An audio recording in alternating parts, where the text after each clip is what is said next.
planting seeds. And so if you participate in the reading program, then you're going to learn about all of these issues that we have mission projects about, and also it's an opportunity for you to grow spiritually. So this presentation is mainly for the person that is doing this for their unit, and their main responsibility is to set up, manage, and promote participation in the reading program. Also, we order any program materials such as the handbook, the prayer book, the program book for your unit. So the reason that we have a reading program, I have listed as a separate handout. You'll find that on, I think it's page 4 of your handout. It looks like this. I won't read through these reasons, but it's good for all of us, regardless of our position, to know why this reading program exists, and you can share that with your members. So the first thing is you have to have a good supply of the books. For this year, our books can be chosen from the list from the years 2019 through 2024.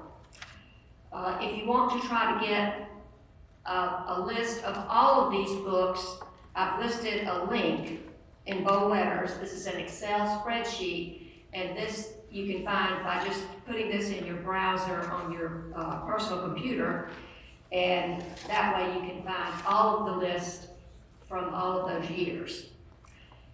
The books that you purchase for the new year should be marked on the binding or the inside cover with the category.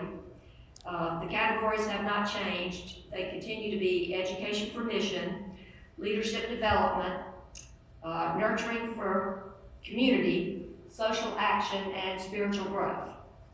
You also want to have at least one subscription to Response magazine. This magazine is published 6 times a year, so every 2 months, and each plan requires that you do consistent reading of the Response magazine. You can get your own copy if you want. You can get it either digitally or in print at uwfaith.org.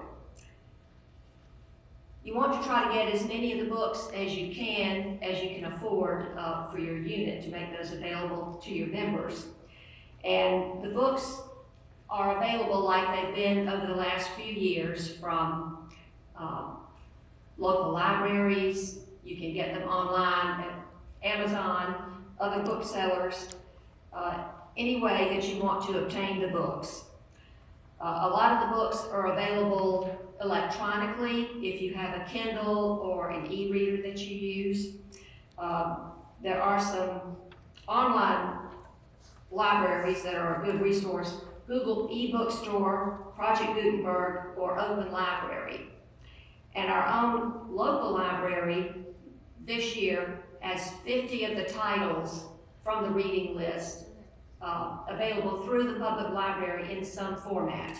And so one of the handouts that I hope Anne-Marie passed around is that list of the library books. I gave out one of each. Mm-hmm. Great. So do take those back to your unit and maybe make copies of those for your other members. Now, the Greenville County app for reading books electronically is called Libby. Do any of y'all in here use that feature besides me? If you have a smartphone, this is a free app. As long as you're a member of the library, you can join and have that on your phone and then request titles, many of the titles of these books. You can decide if you want the book for 7 days, 14 days, 21 days. And so for me, it's a great way to get the books read and to have access to more than just what I order for my own unit. And what was that called? Libby. L-I-B-B-Y? Yeah. Now, I've listed in E of your handout also a new virtual page they're offering this year where you can go and order many of the books for 2024, and what this does is 10% of the cost of the book goes back to our national organization. Now, the reading program catalog is, like most things these days, available online to be downloaded. So this is what I've done. This is my own copy that I use because I do this also for my unit. So I've listed for you the link in order to find this resource and to download it. If you're not that savvy with computers, then you can find a November, December issue of Response, and at the very end of that magazine is the list for 2024, so that's available.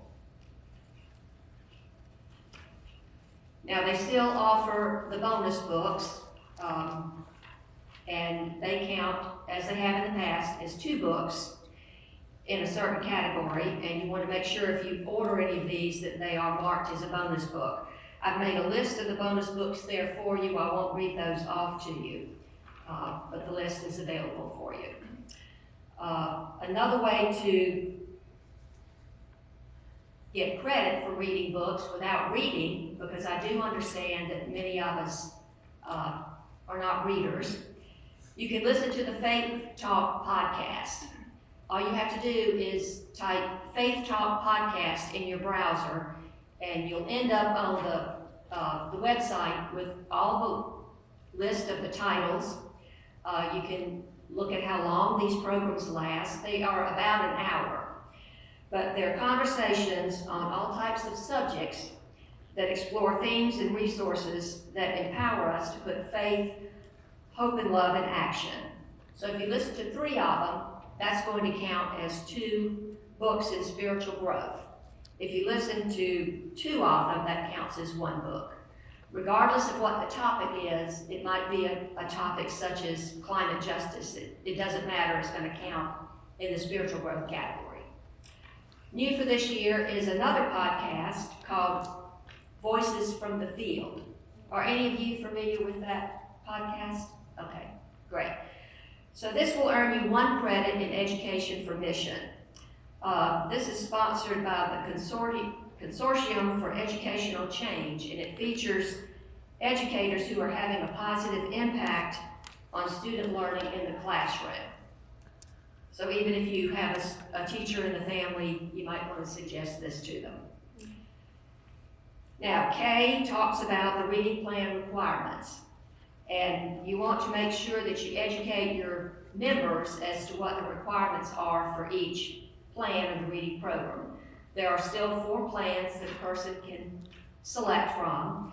I've included the reporting form in your handout, and each person needs to have a copy of that available to them, and it's going to tell them on this side what each plan requires, and on this side you're going to be listing the titles of the books that each person reads.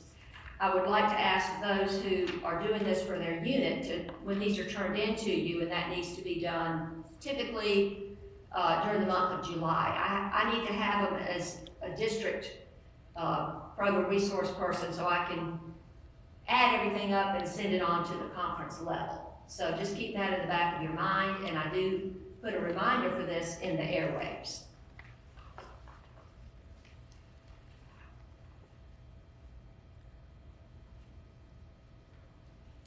Remember that there are the bonus books, the movies, and the podcasts that can be used to decrease the number of books that you actually read, and that all plans are going to require regular reading of Response magazine. Now, a very important part of our duties as the program resource person for our unit, and regardless whatever office you're holding, I think all of us need to serve as role models for our members of our units, and certainly set a good example by participating in the reading program. So some of the suggestions listed here for promoting your reading program are to have an area in your church where the books are kept, and a good checkout system. You may want to set a limit as to how long the books can be checked out, say 3 weeks or 4 weeks, so that everyone has an opportunity to have access to the books. You may want to think about having a book club where you choose 1 book from each category and then have the members read those that particular book, get together, discuss the book, and then that would count as a book read. Also, we are resource women for those looking for a program idea, whether it's a Sunday school, a circle, your unit. Often these books are great subject material for something like that. As I said, I need y'all's help in making sure that as you fill the form out, it is accurate with the category. If you've read a book in the last year or two that you think would be great for the reading program, you can submit it for consideration. And I've listed that under Roman numeral 3. There's a link, and it's just an easy walkthrough form that you have to fill out on information about the book. I think I mentioned earlier that one of our tasks is to order other resources for the unit, such as the prayer book, the program book, and when the handbook, I think, is only published every 4 years, so that is another resource that we typically order for our units. I've listed at the bottom of the handout my contact information. I do need y'all to add my zip code. I left it off. I'm sorry about that. But it's 29615. For those of you that will be mailing to me your members' completed reporting forms in July. Any questions about the reading program? The podcasts are a great way to get young ladies involved.